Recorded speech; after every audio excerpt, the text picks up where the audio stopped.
Sincanê û mehkeme li Sincanê ke nûçegihanê me Mustafa Doğan jî li benda me ye. Mustafa sibat te bixêr. Do dest pê kir bêguman gelek mîhîm e gelek gumanbar hene ji çeteya FETÖ'yê û do çi bû îro jî wê devam bike gelo di mehkemeyê de jî çi dibêjin yani ew darbeciyên darbekarên FETÖ'yê îfadeyên çawa didin mehkemeyê?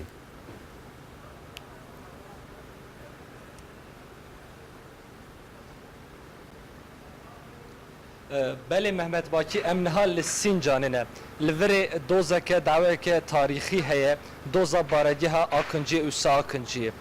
وقتی زانین بارگی ها آکنجی بارگی ها که گلک مهمه جبر که رخصنا تروری فتوی شوا دربه پازده تیرمه تشبس پازده تیرمه جویداری برای وبر جویداری ارگانیزه کر مروفت کرده بجه که بارگی ها آکنجی ناوندا تشبس دربه یا پازده تموزی بو دو دست بکر ایرو روزا دیمه دو ifade هاتن داین دو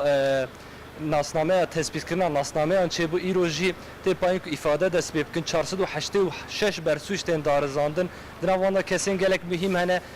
ین وک فرماندار بره ین هزین آسمانی آکن öztürk قاشو امام سیویل عادل öksüz و کمال باتماز و کسین وسا کو گلک مهم هم تکارم بجن قادروا سرکن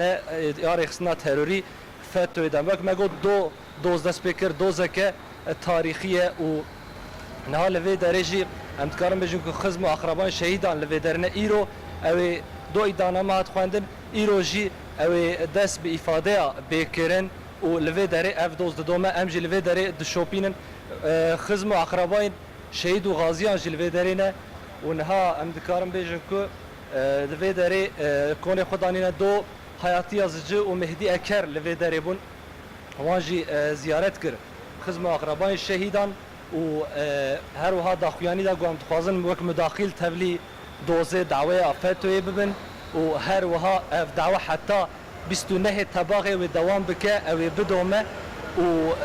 دوزه بارگی ها کنجیه و لوی در دوام بکه که دوزه که گلک مهمه و گلک کسی مهم تدتین دارزان تردیرن اولهیه این برفرحن لوی داره 1300 جندرمه لوی داره بر پرتیار وقت وظیفه‌دار görev dikin her وها siyasetmedar ciddi لوی داره اندام مکیکی لوی داره بندو هر وها خزمین شهید و غازیان لوی داره نه و سلوگانان دبیجن داخواز ایدام گلکتی بناف کرن بلیف کرن لمحکمه جار جران گنگشی داد که خزمین شهیدان بر تک نشانی در بکار دادن و لوی داره جار جران را گشی چید به هلبت